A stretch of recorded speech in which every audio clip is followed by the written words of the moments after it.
Quadria Webb, the queen of not taking any accountability for anything. Let's get into the review, y'all.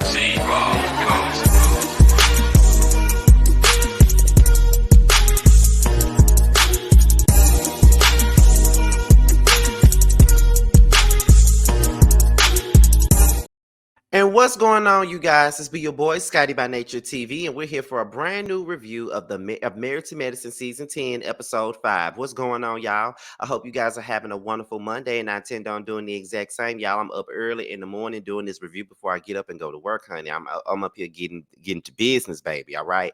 Now, before we get into today's review, let's talk about what we got coming up, all right? Now, today is Monday, which means that the panel is tonight, the Whether You Like It or Not panel, RHOP edition, and it will be over on Simply Sakina's platform.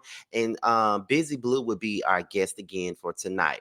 I'm not really sure if I'm going to make the panel, being that I'm going to be running late coming from work. So I may pop in later or I may not come at all. So, but we do know that the rest will be there, and I do know that Busy will be there. So make sure you guys tune in. It will be on Simply Sakina's page. Once the link is available, I will have it posted for you guys. Then on Wednesday, it's the Chasing panel once again. Scotty, Jamar, Terrence, Tramel, Carl, and Jeremy will be coming together as we do every Wednesday after every episode of Chasing Atlanta. So make sure you guys get into that. And then Boys Night Out will be airing on Friday. Even though I will be in Houston alongside Josiah and Maddie, there will be an episode. It will be pre-recorded. We filmed the episode tomorrow night. All right. So make sure you guys tune into that. And then on Saturday, there won't be a review for Love and Marriage. No live review, however, for Love and Marriage Huntsville, but it will definitely be a review.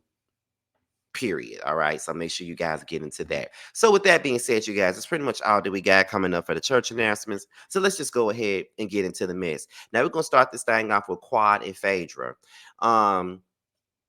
Phaedra comes over to Quad's house. You know, they're happy to see one another. And Quad says to Phaedra that Heavenly is coming over. And then, you know, Phaedra's like, okay, she's coming. And Quad was like, I got questions for Heavenly. Like, I got questions for her. Like, I need to know what's really going on because me and her are friends. And, you know, we may have our spats. We might fall out. We might go through our things and stuff, but we always come together. So I'm just trying to understand where she's at and what's going on in her head, because for her to be all chummy with, you know, Sweet Tea, the woman that my ex-husband is about to marry, that gives me a lot of questions. So I need to know what's going on. So then Heavenly comes over. They, you know, Quad greets her with a hug, and so does Phaedra. And then they start discussing the wedding, being messy. They was talking about the wedding. They was talking about wrinkled drapes and how, you know, Quad wedding was much better than this wedding and stuff like that. And, you know, Heavenly was like, well, maybe, you know, Dr. G spent all his other money on his previous wedding to Quad. The lady started laughing about that. And then Heavenly was like, I was removed off the list. And then Quad was like, no, I'm not troubling the paradise for the two new best friends, honey. Okay, how the hell did you get put off the list, girl? That's supposed to be your best friend, girl. How you get kicked off the list? And so that's when Quad confronted Heavenly about her relationship with Sweet Tea. She feels like it's ultimately disrespectful of of Heavenly to sit around here and be all booed up with Sweet Tea, knowing that she's supposed to be cool with Quad. And I guess she feels a certain type of ways because she started getting all booed up with Sweet Tea when you know what I'm saying, when her and Quad were not in the best of places. So in my opinion, do I see myself being friendly with a person that's now, you know, married to my friend's husband? Not necessarily. I think it's weird. I don't think I've ever been friends with anybody that my friend's husband started to date or get married to, because, you know, once, you know, the relationship with my friend and the husband is over with, my relationship with the husband is over with too. You know what I mean? Like my friend Brittany, for instance, like she was married to this guy.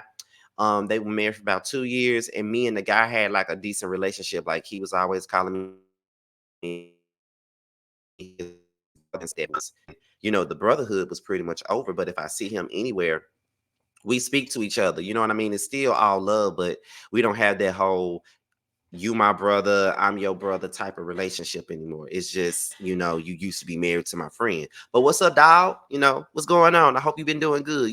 That's what that is. So I don't know how I would feel if I was in Quad's position to know that my best friend is sitting up here canoodling, you know what I'm saying, with a man, well, with the woman that's married to the man that I used to be married to. Heavenly then apologizes to Quad for making her feel some type of way or hurting her feelings. But Heavenly also brings up the fact that Quad stepped away from the group. And then she said, you stepped away from the group. You don't contact the ladies. You don't call the ladies and all this other stuff. But Quad was like, well, they don't call me. They don't contact me.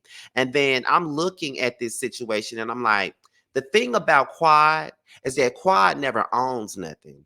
Quad never ceases to amaze me with the bullshit that she comes up with. Like, she really, really believes that she's innocent in everything that she does. And she's not innocent. She's not innocent at all she's not innocent with nothing. Like, I don't even get how she could feel that she's innocent in this damn situation. She's not innocent. She's not. Like, you played a part in your relationships with these women, like falling apart. Like, you definitely played a part. You don't ever take acknowledgement or accountability for anything that you do. So I just feel like, girl, you know what the tea is. You know that you wasn't around. You know that you wasn't calling them women. And the reason why these women not calling you is because you have done the same exact thing to them. You don't pick up your phone and call them. You don't pick up your phone to see how they doing. And then when they try to reach out to you, you don't answer phone calls or text messages. You know what I'm saying? And I just think that at the end of it all, you got a part to play in it, but you don't want to take ownership or accountability for your part. And that's another thing that Heavenly said. Heavenly said you need to own something. And I agree with Heavenly. I don't agree with Heavenly on a lot of things, but she's definitely right when she says that Quad definitely needs to own something. She needs to own something because she's victimizing herself and making it seem like she's the only one that's been hurt by people. You're not the only one that's been hurt, okay? You've done a lot of courageous, egregious things to some of these women in this group, and you should be you need to consider yourself lucky that they even being around you at this point. Because the shit that you did to Toya last season, because I went back and watched the shit on Peacock. The shit that you did to Toya last season was fucked up. The lies and the rumors that you perpetuated about her was fucked up. You know what I mean? So I guess Quad and Heavenly have come to a agreement that they're gonna do better by each other. And Heavenly asked Quad, are you gonna reach out to the girls? And Quad says, yes, Heavenly. I'm gonna reach out to the girls. So I'm laying in my bed looking at this on the TV this morning, and I'm just like, girl, we're gonna see how this shit goes. We're gonna see how this shit work out. We really are, because baby, I don't know. I don't know, honey. All right. So then we get into Jackie. Now, it ain't really a lot to talk about here, but I like seeing Jackie communicate and interact with her patients. I think that's like the most cutest thing in the world, especially with the Brat and Judy. And y'all listen, if y'all don't know me, y'all know that I'm a music connoisseur. And I love me some Brat, like Funkified and What You Like, and Unrestricted, and that's what I'm looking for. And what else? Sitting on Top of the World, and For All Y'all, and all them.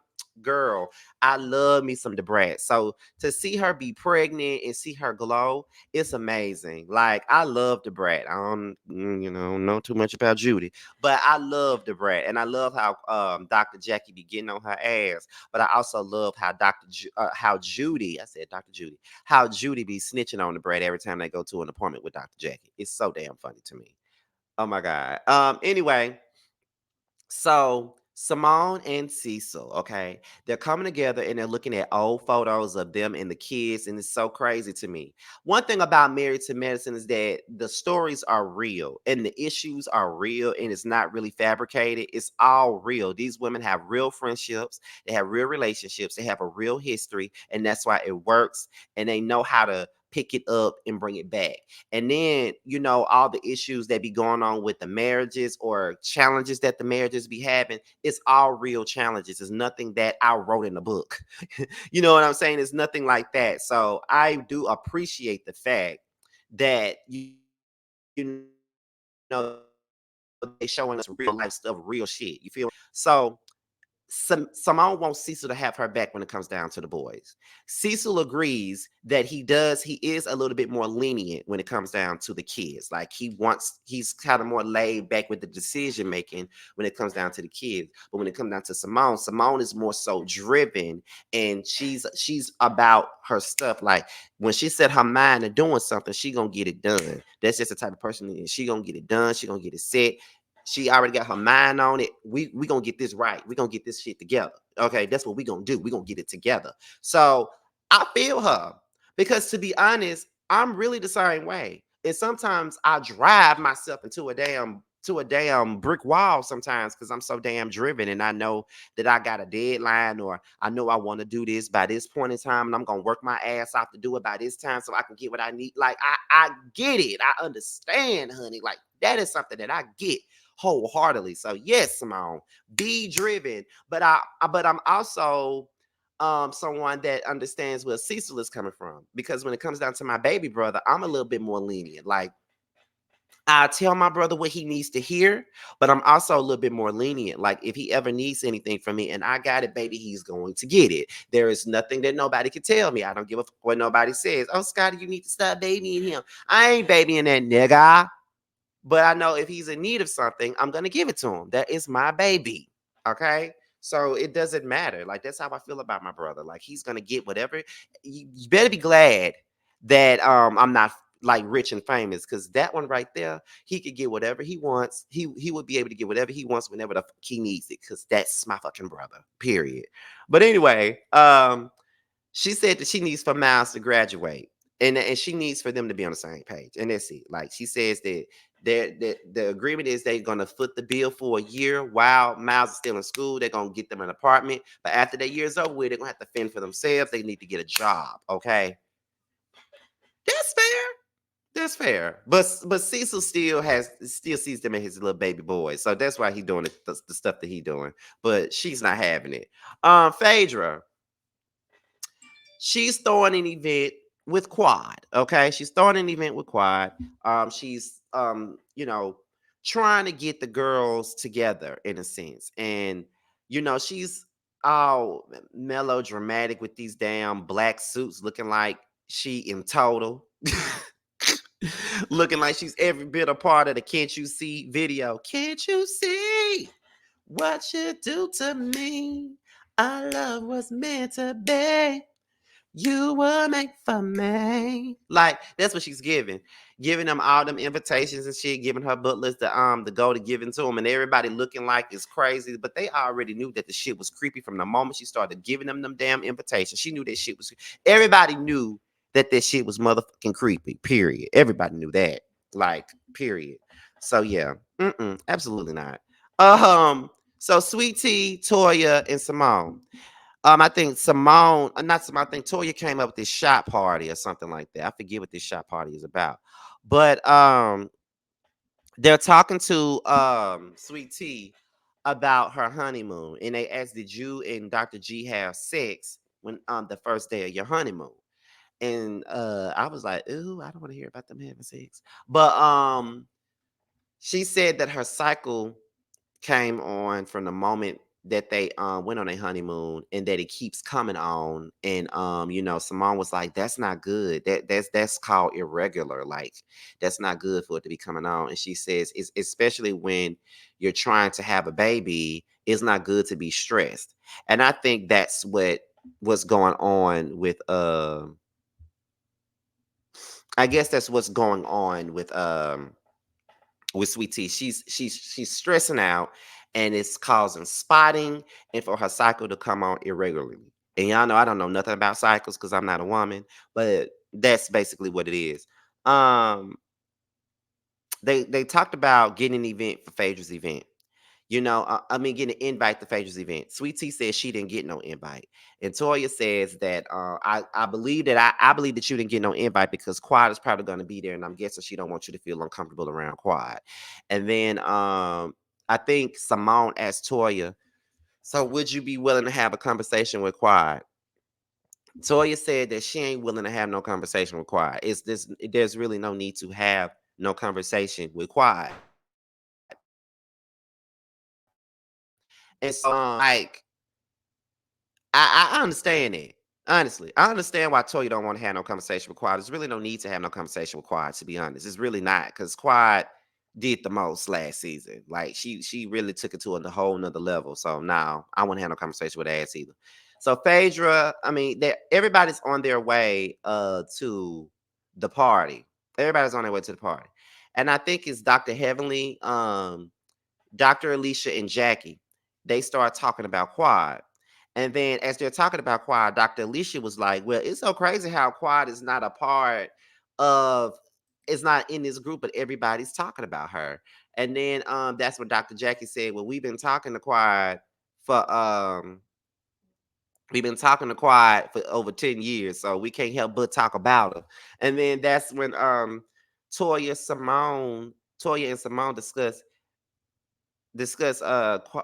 what is it about Phaedra not inviting Sweet Tea or whatever. And then they was like, well, I hope that Heavenly doesn't have an issue. I mean, that Phaedra doesn't have an issue with us bringing Sweet Tea. And then Sweet Tea said she shouldn't have no issue when she was the one who brought Quad to my pamper party. And that is true. Phaedra should not have anything to say about Sweet Tea coming to this damn event that she's throwing, because she didn't have no qualms about bringing Quad to that motherfucking event that had a lot to do with Sweet Tea and her getting married. Okay, she don't need to say um they asked would Sweet Tea approach Heavenly about this whole thing, and Sweet Tea said she ain't got nothing to say to Heavenly. So then when they all arrive at the place at the funeral home, which is very creepy, Heavenly tries to talk to Sweet Tea, and Sweet Tea pretty much dismisses Heavenly. She ain't got shit for Heavenly, okay? So then we get into the event. Phaedra walks in as the Black Widow, and then she gets up there to the podium and she looks into the audience and she says that Sweet Tea, you wasn't invited, but hopefully you've risen. And I'm like, here she go with this dramatic ass shit. Like, girl. Anyway, so next thing you know, they bring in a casket, and then Quad pops out of the casket, and then everybody's weirded out. So then that's when Dr. Jackie said, "Is Mariah gonna pop out the casket next?" I hollered when Dr. Jackie said that, because a lot of us thought that that was Mariah in that casket, and that would have been something to see if Mariah popped out that damn casket. I swear it would have been something to see. Um, Jackie says that she has no strife. Heavenly says that she has no strife. But then Sweet Tea and Heavenly, Sweet Tea calls out Heavenly for talking shit about her at her pamper party and then coming to her wedding and think that she's gonna get in the wedding. And as Heavenly and Sweet Tea are going at it, Sweet Tea hops out of her seat and starts charging towards Heavenly like she's gonna whoop her ass. And then Heavenly starts saying, you don't want it with me. I'll whoop your motherfucking ass. You don't want it with me, girl. Something tells me that Heavenly can't fight. Something tells me that Heavenly just be performing for the TV. Something tells me that there's a possibility that Sweet Tea just might beat the shit out of Heavenly, because Heavenly ain't about that life. Not needless to say that Sweet Tea is, but I got a feeling that she don't want them problems with Sweet Tea. Or maybe that's just me. I don't know. Anyway, um, let's see. So they said that Quad is on the island. Quad says, "I'm not on no island, honey. I only go on islands when I'm on a yacht and when I'm sipping on some tea." And then she said, "I don't understand what's going on with us, Simone. Like, we had a close knit relationship, but I really want to rekindle that." And then that's when Quad said she has no issues with Sweet Tea. And so everybody else is not having no issues. So Quad puts her issues with Toya on the table. And when Toya starts, discussing what her issues is with Quad, Quad starts dismissing her. And that is the damn issue here. Quad is not taking no accountability for nothing. When it comes down to the situation with Toya, there's a lot of accountability to go around, and you need to take some, because you set up there. Not only did you say that she was cheating on her husband, not only did you say that, but you also said that, she said she was a part of a setup to rob that damn Anila girl. And you don't think that you did anything wrong by saying or doing that, but you want to sit up here and try to dismiss her and go on about your business. You need to show a little bit of humility, Quad. And that's something that you don't have. And the thing about it is, I don't think you ever really had no humility. Because you came on the show with her being her damn shadow. And then after she left, you thought that she was running shit. And that is the problem. You don't have no humility, and nobody really holds you accountable for a motherfucking thing. And that's the reason why you do the things that you do. And you need to calm the down. That's what you need to do. You need to calm the down and realize what the fuck you doing. You were wrong for how you handled that Toya situation. You were wrong, and you don't want to own that you were wrong. Duh. So then that's when Phaedra was like, I just thought that Quad would come into this situation and hold herself accountable and have a little bit of humility. But at the same time, I'm just disappointed in Quad that she didn't do that. Why are you disappointed? You should have known she wasn't gonna do it, Phaedra. I mean, both of y'all are friends for a reason. Did you ever take accountability for what you did to Candy? Oh. Um, so then everybody goes in for the repast to eat. Heavenly does a prayer, and then Sweet Tea confronts Phaedra and says that bringing Quad to a pamper party is not the way to introduce her to her fiance's ex-wife.